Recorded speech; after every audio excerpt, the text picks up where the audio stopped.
tal? Yo soy Tatiana Ortiz Galicia, medallista olímpica en Beijing 2008 y también medallista panamericana, medallista centroamericana, medallista en universidades mundiales, participante en Copas del Mundo y bueno, con una trayectoria de más de 20 años en los clavados. Esta medalla, una más para la delegación. Tatiana Ortiz, Javi, ahora cambiamos de locación, ya dejamos Ecatepec y nos lanzamos ahora a la Ciudad de México, al Comité Olímpico Mexicano, para conocer a esta medallista olímpica y panamericana. A Tatis, Sí. Una gran persona, una excelente atleta. Platicamos un poquito de su proceso de ser mamá, de tener hijas, de ser hija incluso, ¿no? La importancia de los papás para que pues cualquier persona deportista sea atleta. Le preguntamos un poquito justo sobre cómo logran o cómo se lo podría lograr de nuevo el tener estos triunfos, porque a ella le tocó un contexto en el cual eran clavadistas olímpicos mexicanos ganadores, Sí, ¿no? sí, creció viendo cómo se ganaba y se ganaba, pero casualmente una mujer no había podido ganar. Me parece que ella junto a Paola son las primeras mujeres, pero bueno, antes nos platica un poquito cómo surge este amor por los clavados, ¿no? Nos cuenta que viene como de dos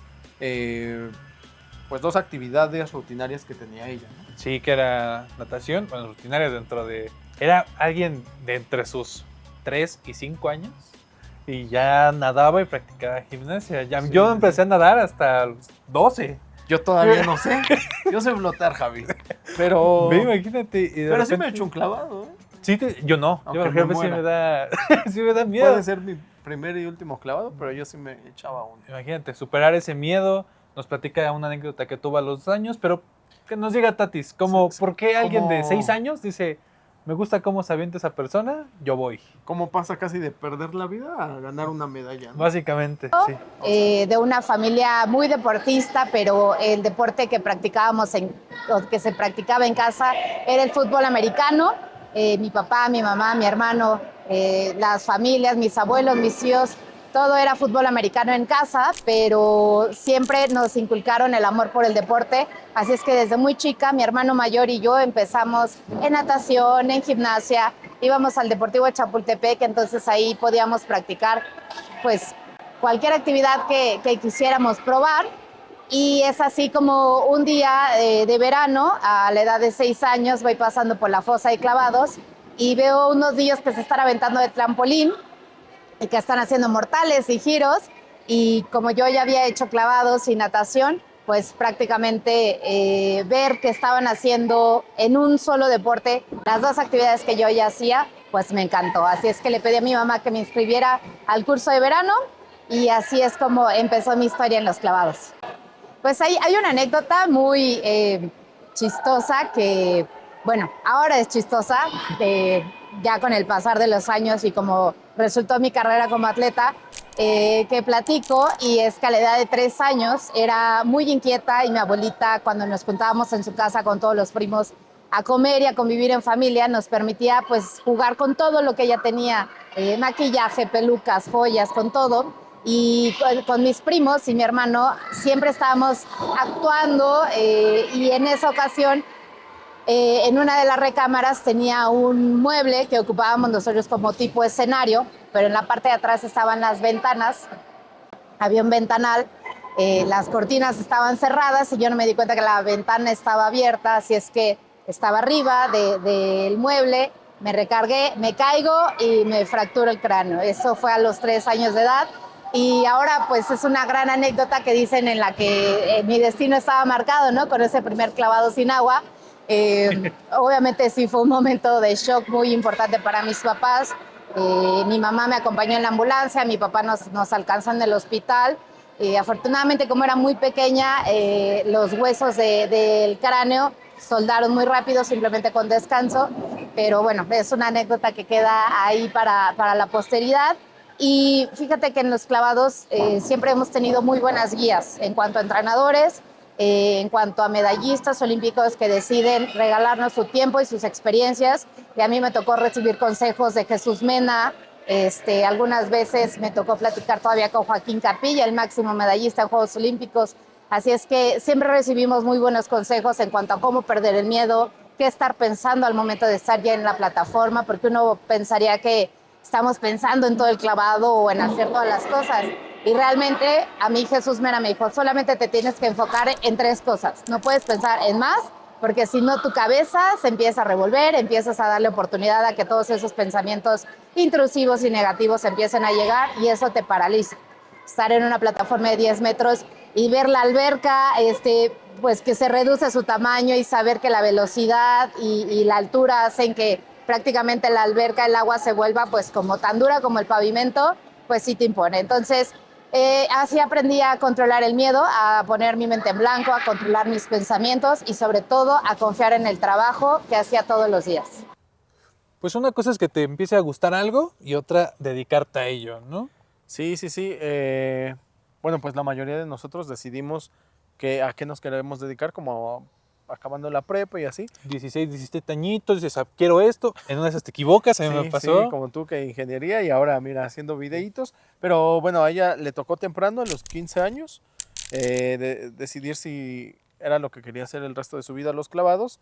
Y bueno, eso fue lo que la llevó básicamente a los Juegos Olímpicos, ¿no? Y ni siquiera tanto esta posibilidad de decir quiero o no quiero, sino de ya ser alguien importante entre los clavados a los 15 años, que te vea una organización y diga, tú eres muy buena, jálate, vamos a hacer un proceso olímpico, se anima y todo, y pues hasta donde llega, ¿no?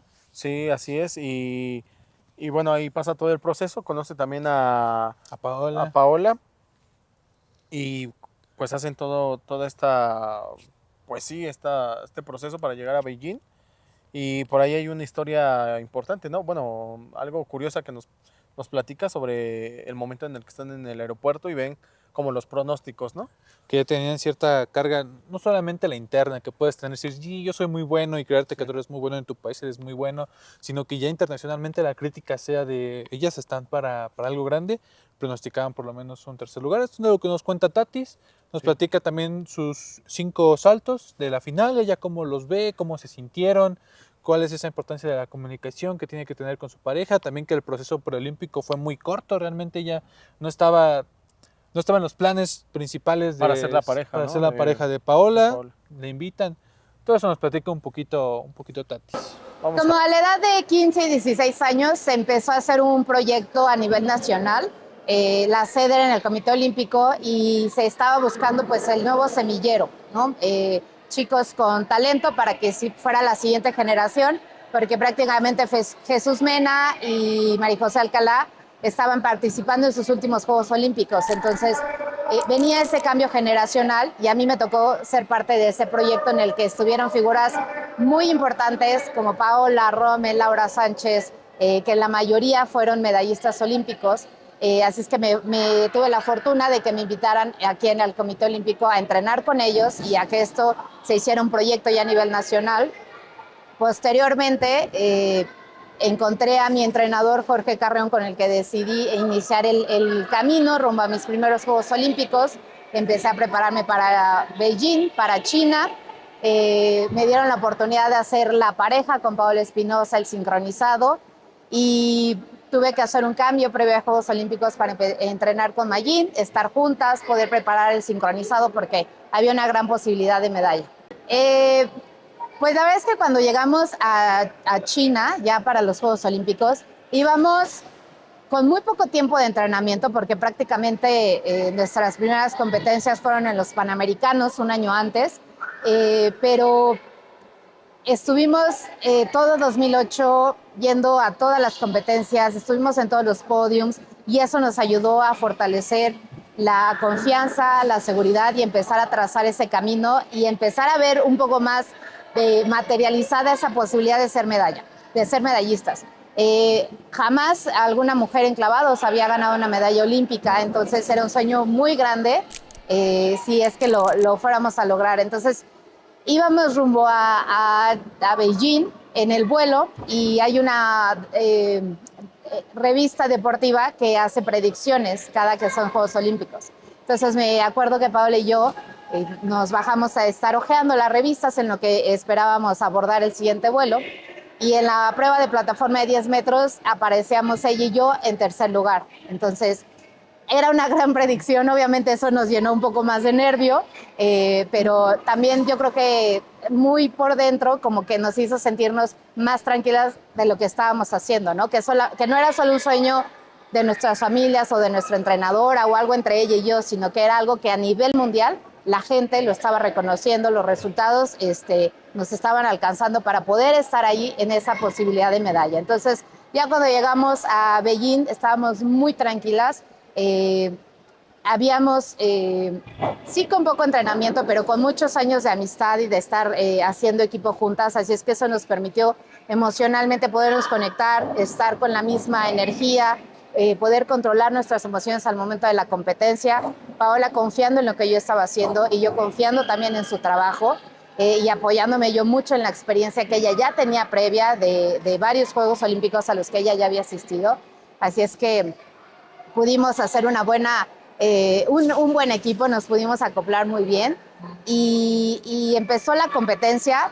Nosotras perfectamente sabíamos que de los 5 clavados, los 2 primeros, que son los obligatorios, íbamos a estar muy abajo porque técnicamente nos costaba mucho trabajo, pero nuestra ventaja era que teníamos el más alto grado de dificultad y que lo hacíamos muy bien.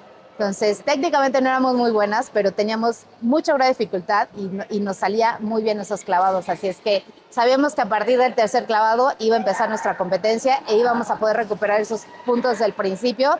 Y justo así fue. Tercer clavado y de estar en último lugar nos pasamos al tercer lugar. Ahí nos mantuvimos, todavía un clavado antes del último.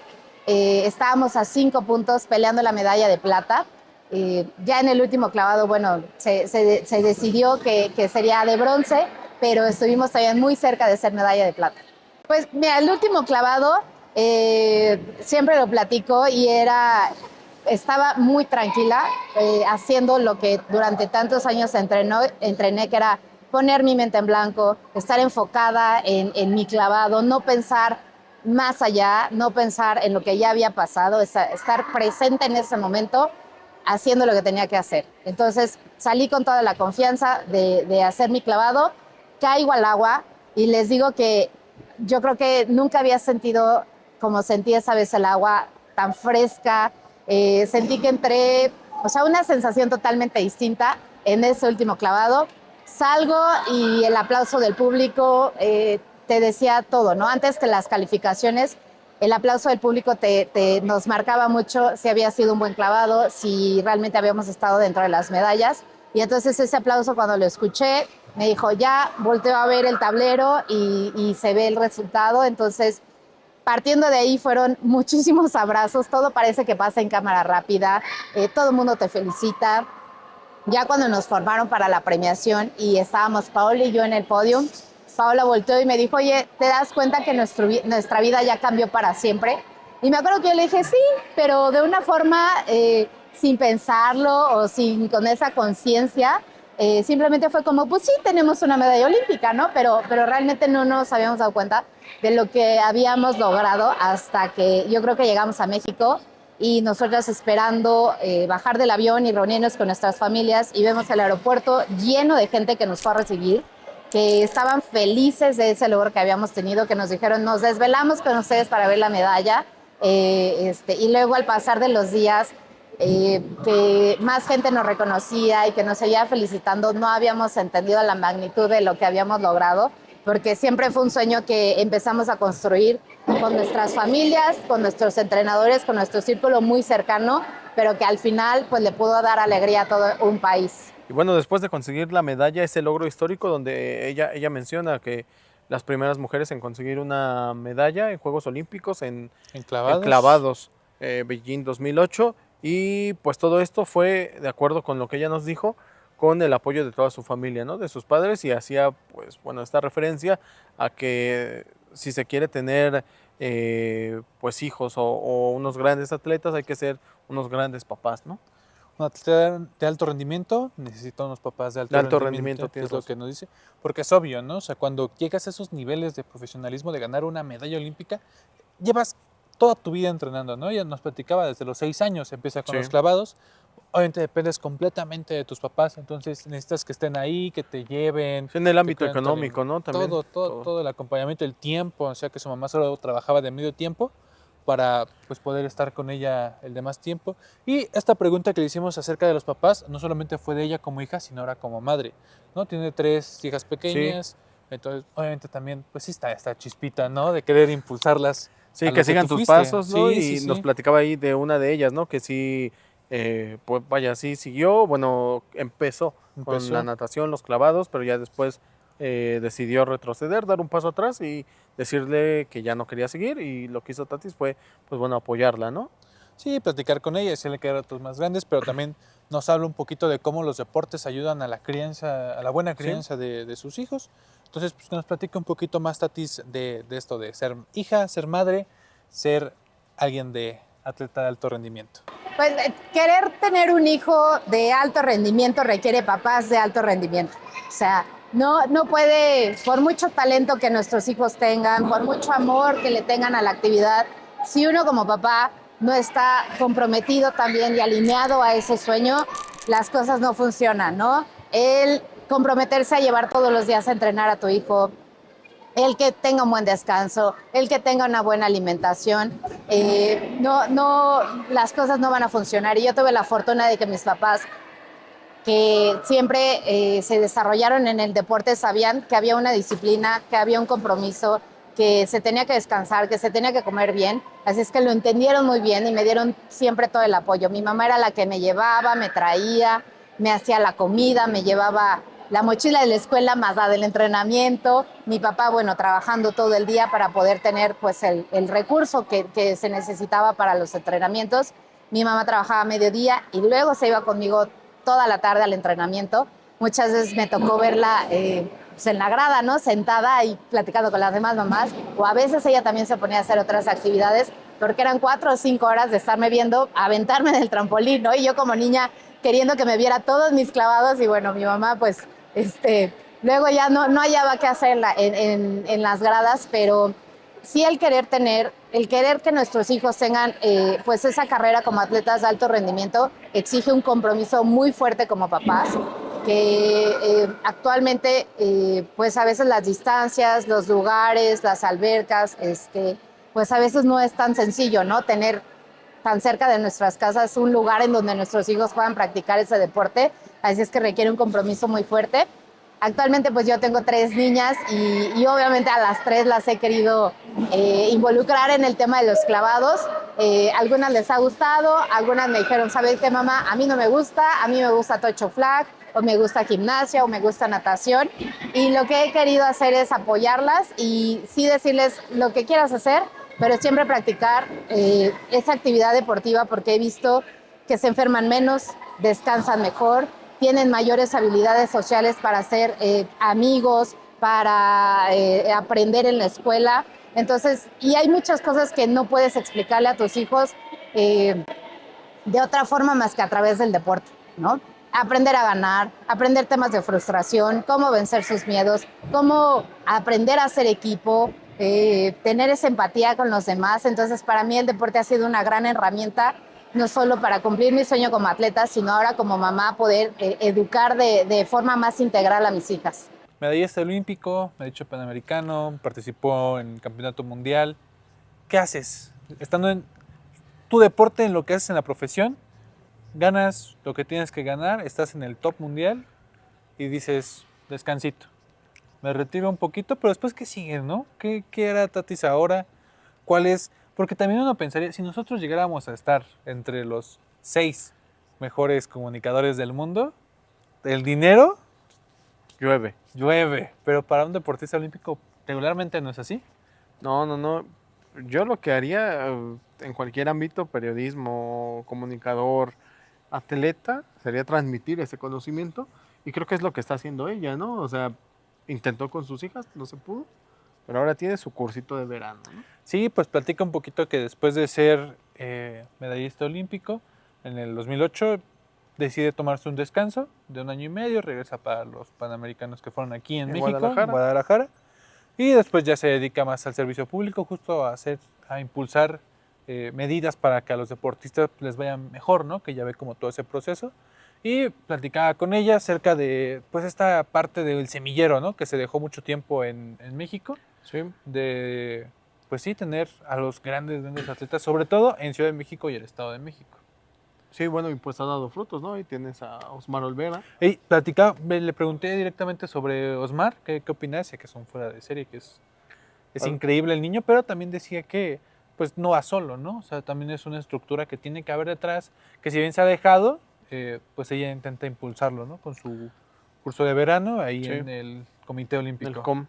Sí, también por ahí le mando un mensaje a todos los que se quieren, como todos los que han estado aquí en Deporte Mexiquense, todos los que quieren dedicarse a algún deporte y justo no solo a aquellos que quieren ser deportistas, sino a cualquier persona que, bueno, pues manda ahí un mensaje de motivación, de prepararse, de ser constantes y de, pues, darle para adelante.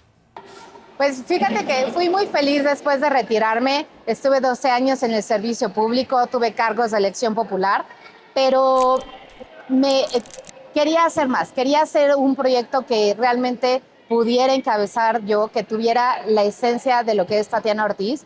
Y este año tuve la oportunidad de platicarlo con nuestra presidenta del Comité Olímpico, con el nuevo presidente de la Federación, con Fer Platas, con Mari, de decirles, oigan, quiero hacer un curso de verano. Quiero que esto sea un semillero para las nuevas generaciones y quiero que empecemos a tener más clavadistas, sobre todo Ciudad de México y Estado de México, porque últimamente se han desarrollado más otros estados, Jalisco, Nuevo León, Baja California Sur, pero en Ciudad de México y Estado de México nos ha faltado ese semillero y tenemos grandes instalaciones. Así es que presenté mi proyecto. Tuve la ayuda de muchísimas personas, de entrenadores, del director técnico de la CONADE y de la Federación, que es Jorge Carreón, y es un proyecto que de verdad ha crecido de la mano de todos y que es parte de los nuevos trabajos que se están haciendo en esta federación. Y estamos aquí en el Comité Olímpico con 40 nuevos niños que están interesados en el tema de clavados y que esperemos que en unos años los podamos ver representando a nuestro país. En diferentes competencias, así como ahora podemos ver a un Osmar Olvera, a una Ale Estudillo, Gaby Agúndez, a las gemelas Lía y Mía. Este es el trabajo que tenemos que estar haciendo y yo me siento muy afortunada de que me hayan dado la oportunidad y la confianza de estar poniendo ese granito de arena en los niños que pues son el futuro de esta disciplina y el futuro de nuestro país. Es que decir que es muy importante que tengan un sueño, pero que ese sueño lo puedan convertir en una meta. Porque cuando lo convierten en una meta, tienen dirección, tienen planeación y aprenden a rodearse de las personas adecuadas que los impulsen a lograrlo, ¿no? Que no se quede nada más en un sueño, en una aspiración, en algo que lo vean muy lejano. Que se convierta en una meta para que aprendan a trazar esa ruta y se puedan rodear de la gente que los impulse y los pueda ayudar a cumplirlo. Así es que eso es lo que les puedo decir de la historia de cómo fue para Tatiana de 6 años, que empezó con un sueño, pero que al final lo pudo construir en una meta que cumplió en China en 2008, ganando la primera medalla de bronce para las mujeres en los clavados.